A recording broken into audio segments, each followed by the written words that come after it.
So quite a few years ago now, when I was in my early 30s, I was on my annual retreat and I had a new spiritual director, a new person that I was going to see each day on the retreat to talk about how I was going in my prayer. And because it was a new relationship, what this little nun asked me to do was to reflect back on my life and where I'd seen the presence of God in the various circumstances of my life. And so I worked my way through that, and I sort of worked my way through for the day. I had a nice time of prayer.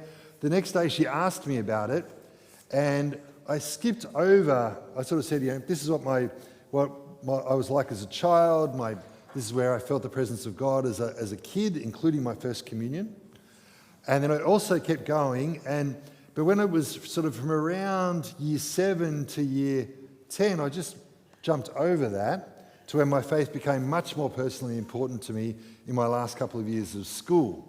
Now, because this nun was a very clever nun, a very wise nun, she said to me, just tell me about those years that you just skipped over. And I talked about that time with her, and I said, look, it wasn't my happiest time. I was bullied during those years as I'd started in a new school.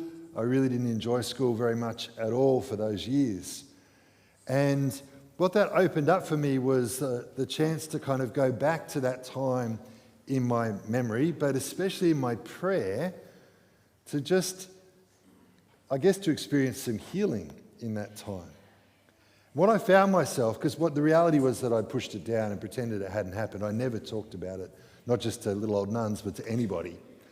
And what I realized is that I'd pushed it down, and when it came back up to the surface on this retreat, various emotions came up, something of the pain of that feeling of that time, something about the loneliness of it, but also a big question.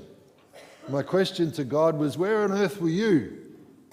When this was happening to me, where were you? And I remember as I asked that, particularly as it came up with real force inside of me, and just as I did, it just started to rain. And the little moment, the sense I had in prayer was that at that moment, Jesus was saying to me, I was right there, and what you can see now are the tears that I cried in the rain, that I was crying with you in that moment. Now, that's not exactly an answer to why it is that would have happened to me in the first place. Doesn't solve all of the challenges or questions. For some time now, for the last few weeks, we've been having a series where we've reflected upon the words from the heart of the Tempest, finding faith in life's storms. And I guess that was a storm in my life, a storm in that moment for me. Today in the first reading, we actually got to the passage from the book of Job where Job says that, or where we hear in the book of Job, from the heart of the tempest, God speaks to Job. Remember, Job had everything. He was successful, he was popular, he had a beautiful family, he was wealthy, and all of that gets taken away from him. And Job tries to stay firm and hold fast to God, and he tries as best as he possibly can. But at a certain moment, he says, I'm innocent here. I didn't do anything to deserve this. And his friends get around him and say, actually, you did, and here's the reasons why. And now God shows up in the passage that we've just heard, and he gives his response to Job's question. Why me? Where were you? He gives those answers to those questions. And the first thing he says, and unfortunately the first reading jumps over this just a little bit, the first thing that God says is, tell me, Job, where were you when the world was created? Were you with me when I measured out the stars, when I created all that is? Were you there?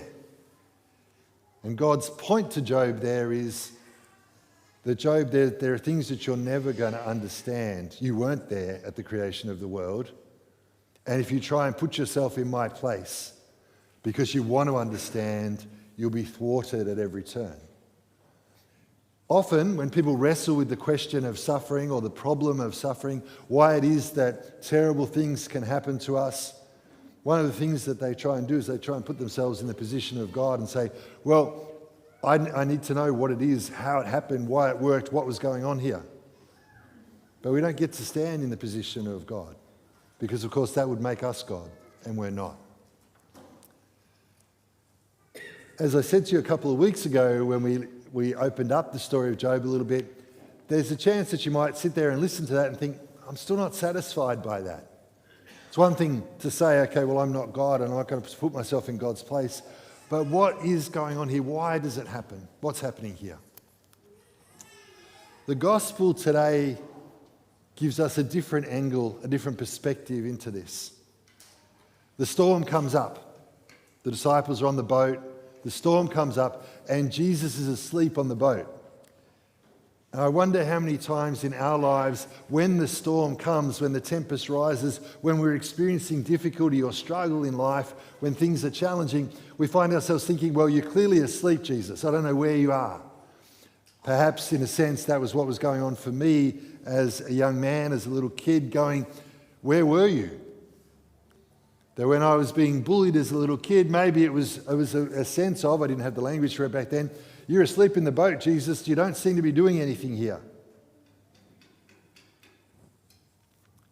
And the disciples in the story wake Jesus up and they say this, they say, don't you care? Don't you care?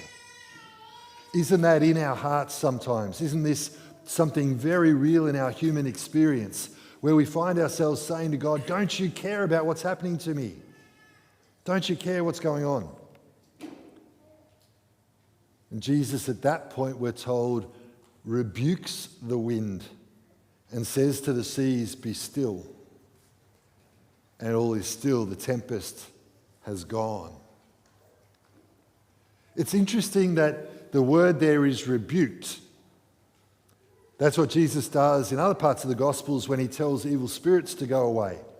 So what this passage is showing is not just that Jesus has the mastery over the sea, that he's in command of nature. When he does that, of course, he's doing what we heard in the psalm today, something that only God can do. The psalm today says that God can still the stormy sea. And here's Jesus doing what God does.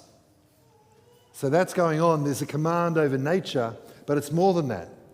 When he rebukes the storm, what he's saying there is that the storm is a metaphor for the forces of evil that are at work in the world. And Jesus, with one word, rebukes them and all is calm. He stills the tempest.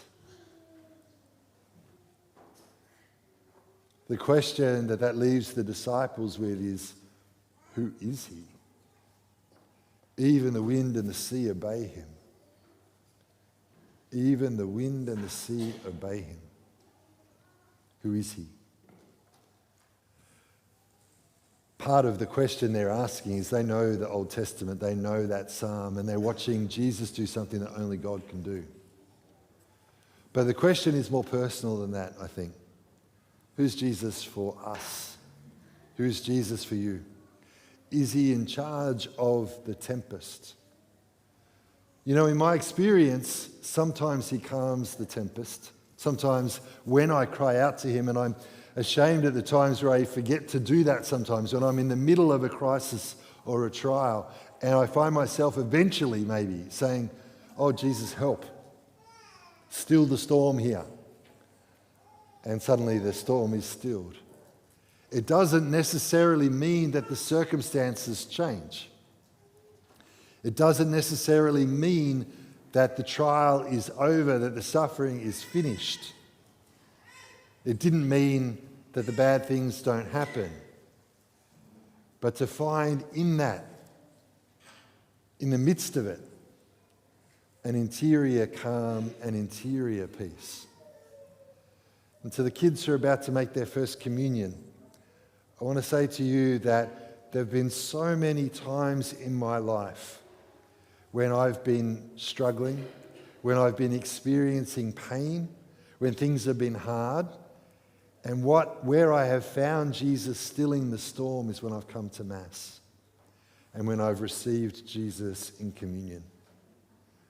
That I've come to him desperate sometimes, desperate for him, desperate for his peace, desperate for him to calm the storm.